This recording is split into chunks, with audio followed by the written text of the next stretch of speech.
Hey, this is Obelisk speaking, doing a One Piece chapter review 986. And for starters, we're going to start off with the cover page, and it seems this whole cover page has turned into one complete gag. They're leaving him behind. So, I hope this cover page is over. Because I wish we get another cover page like the Enel story when he goes to the moon. Or something else. For the beginning of this chapter, we start off with Kanjiro and Kinemon walking side by side, and we see the rest of the scabbards on each side. I mean, Kyoshiro, not Kanjiro. Kanjiro's dead. Anyway, and as we can see, Kanjiro is dead, or he appears to be dead or wounded. I don't think he's actually dead, so we'll see where this leads to. It could be one of his clones. Unless Oda's really serious, he's probably is dead. But we see them here, and Kinemon does a gesture. He puts his hat on because they still had memories with him, so it's still kind of sad. So Okiko's crying. Her armor's still badass as hell. And Izo says something interesting. I've missed too many chances for a glorious and meaningful death. So this is foreshadowing not actually her death, but probably Kanjiro's. Because he also says this is a place you choose to make your last stand. So Kinemon could actually die here. Well, I actually hope one of the scabbards dies, so this whole war could be taken a little more seriously. Because Orochi's dead, Kanjiro's dead, but are they really dead? Are they gonna come back like in a couple chapters? Oh, look, I'm alive. Because I don't think they're dead. And then we go back to Kaido, tell him to pick. And in a blink of an eye, and we see Orochi's head, lifeless. In a blink of an eye, Fukurokuju is like pretty much, we're at your beck and call. And Hote is also at his beck and call. Like, they switch sides immediately. And you see, like, the Fukurokuju's forces, they're like, phew. They're like relieved. Like, they were sweating. Like, they were about to die. And we got Hote's samurais. They're all like, oh well. Poor Orochi, but oh well. And then we see Hyogoro. He's like, like the warrior's pride. So he's actually disappointed in them. So, and then we see something very interesting here is Big Mom has completely captured Nami and Carrot. So how are they gonna break free out of this? Lola is like, I don't know how no one's seeing Lola. Like, she's massive. So how are they not seeing her? This doesn't make sense to me, but whatever. We'll let it slide. But my question is, how is Nami and Carrot gonna break free? Because they're pretty much in Big Mom's hands right now. So we'll see where this turns out. And Kaido is once again reaffirming like there's no longer a shogun, it's gonna be Yamato. And something interesting Kaido does here, he seriously doesn't believe that this kid is actually Odin's son. And I kinda agree with him. Like, Momonosuke is a bit of a disappointment compared to Odin, but then again, Odin was just too extraordinary. So you can't really compare him, so yeah. It's understandable. But he gives Momonosuke a chance to live. Not just a chance to live, a chance for Kaido to fully apologize to him for the misunderstanding. Like, Kaido really doesn't want to kill this kid. Like, he's putting up excuses to not kill him. And my question is, I wonder why. why is Kaido putting up all these excuses just not to kill this one kid? Does Kaido have like a code where he doesn't kill? Oh, but then again, he killed Oden. So I don't think he has a code. He just probably doesn't like killing kids, maybe. Which is pretty much, he's a Chad. He's a lad. If anyone can compare to Oden, it's Kaido. Kaido's a lad. I hope he doesn't die in the war. But he might die, so damn. And then we jump immediately back to Yamato and Luffy. And Luffy is pretty much telling him like that Momonosuke is the real deal. He's Odin's son and the scabbards are alive. And she's like, what? She's surprised. And now the cuffs are finally coming off. And Luffy,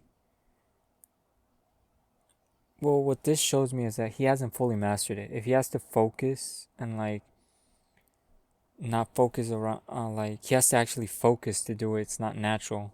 Like Rayleigh was all natural. It was like, but then again, he did also focus. So it was probably natural, but I would assume Rayleigh is more natural. Like, and they come off, and Yamato says to throw them away just in case they blow up, but she doesn't believe they're gonna blow up, and this comes to bite her back later on. So it's kind of funny.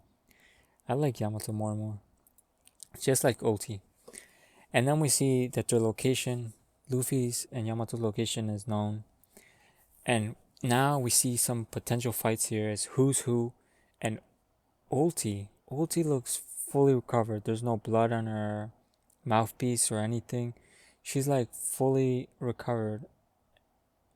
So, and she's speeding ahead. So, Ulti versus Yamato and who's who versus Luffy. Potentially. We're about to see what who's can do. And now we go see Usopp. Usopp has switched. They're turning around because Momonosuke is, about to get executed. So they're trying to rush. And Chopper points out a very interesting topic that there's a lot of giants, which is probably the numbers. So the General Frankie is about to go up against the giants. We'll see what that leads to. And now we see Zoro, and Zoro, he appears to be sweating, not injured. And Kid just like also not injured, but you can see some blood in his mouth. I wonder why that's for. Or maybe just because he's killing people. But I thought Kid was fighting one on the numbers, so we'll see. I guess he beat him. And Zoro's just causing an explosion. And then we see Law. And we see Beppo. And they're just like strolling. And they see like they're looking at something. So we'll see where that goes. And then we have Momonosuke's brave moment. Where he utters his, I am Momonosuke, the man who becomes Shogun. And Kaido is like massively disappointed in this. Like he really didn't want to kill this kid. But now he has no choice because he's been put on the spot. And Momonosuke's crying. He's saying sorries. And he pretty much sees himself dying at that moment. There's nothing that can save him. But then we get Luffy's explosion. And this is where Yamato is like really heartbroken. You can see her tear up. She's like definitely heartbroken because of this. And she calls, and it's funny. I think they have like a Garp and Luffy type of relationship. That she calls him that cow gorilla. I can't believe him. So I don't think she actually hates him. And even she says, I no longer think of him as my father. I don't think Yamato would seriously try to kill him. And that's where Luffy calls him Yamao. Yamao. Yamao. And Yamato actually gets pissed off because of this, because you see the little steam here. And she says, no, it's Yamato. And I don't know why she gets... It could be something with the prefixure of O, because it means boy. So that means Yamato actually sees herself as a girl. She's just cosplaying Odin. So she doesn't want to, it's just like a hobby. Just like some guys cosplay as women and some women cosplay as guys. It's the same thing here with her. But she understands she's a woman, so that's that. And Luffy, I don't know if he's using Future Sight here, But we see him say that we're not the ones who are gonna start the battle because they were gonna rush Kaido, I guess, both of them. And we see the red scabbards just breaking, busting, and King is actually shocked. The scabbards are here, and Queen's reaction is priceless. He's like, "Where did they come from?" And like Jack is actually surprised, like the minks are alive. Like he's actually, oh shit, I didn't kill him. I thought they were dead. And we see Izo do something surprisingly impressive. Izo straight out shoots off King's sword out of his hands, which is, I don't know if it's a loss for King, but it's kind of disappointing because this is King. This to me, well, he's not at Mihawk's level. Like, I highly doubt that Izo is capable of shooting the sword off Mihawk's hands. Like, that's not gonna happen. But could Izo, in theory, shoot off the swords of Zoro's hands? Like, she appears to do this casually, like easy. And then all the scabbards pour all of their energy into this one attack. Like, they rush Kaido. Kinemon was saying, like, surrender your name until this one attack. And you see Kyoshiro's face, like, full of wrath. Kinemon's, everyone's like, and oh yeah, Nekomamushi does